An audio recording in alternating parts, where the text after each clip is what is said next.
This is part one of SaveTheBeesNow.com, an educational project to spread the consciousness of the bees.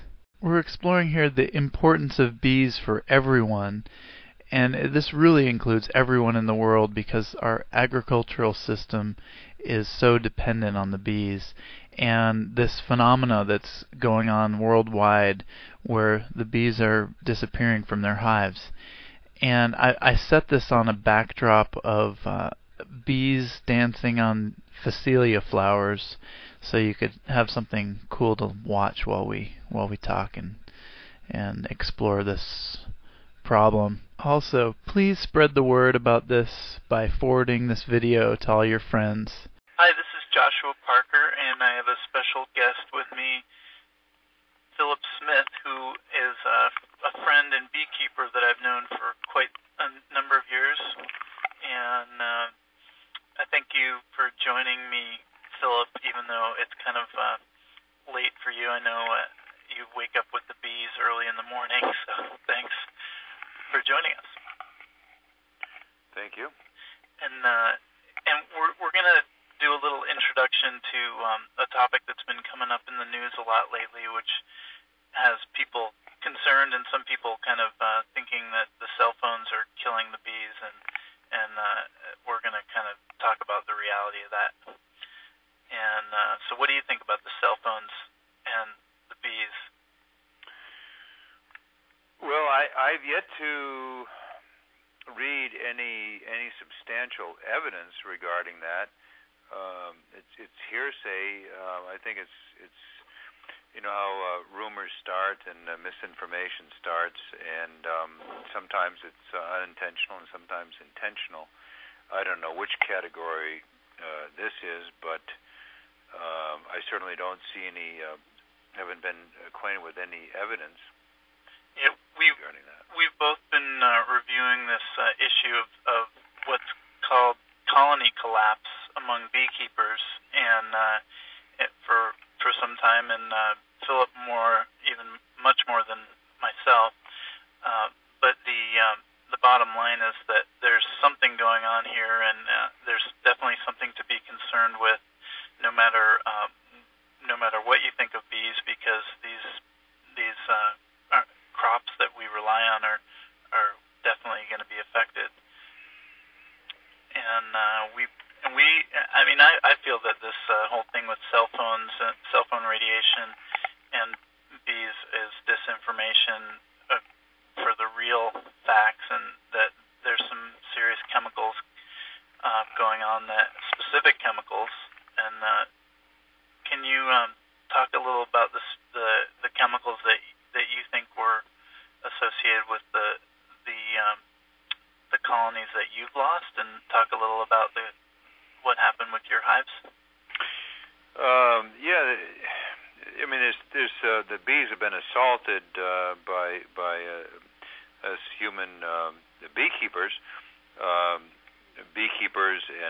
the general society for so long.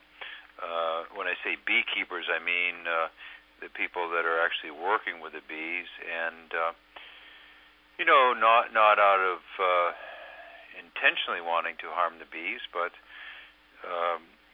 when these chemical miticides have been applied to bees, organophosphates and such, going under the brand name Checkmite. These kind of chemicals are certainly not good for bees. Long term, even short term, might knock down the mites in the short term, but actually the mites developed resistance to them. Previous to the Checkmite, which is an organophosphate, was the Apistan brand name, which is a synthetic pyrethium, and that seemed to be a lot milder, and the mites developed resistance there, and so they moved on to the organophosphate Checkmite. Interestingly, that product was also put out by the Bayer Corporation, that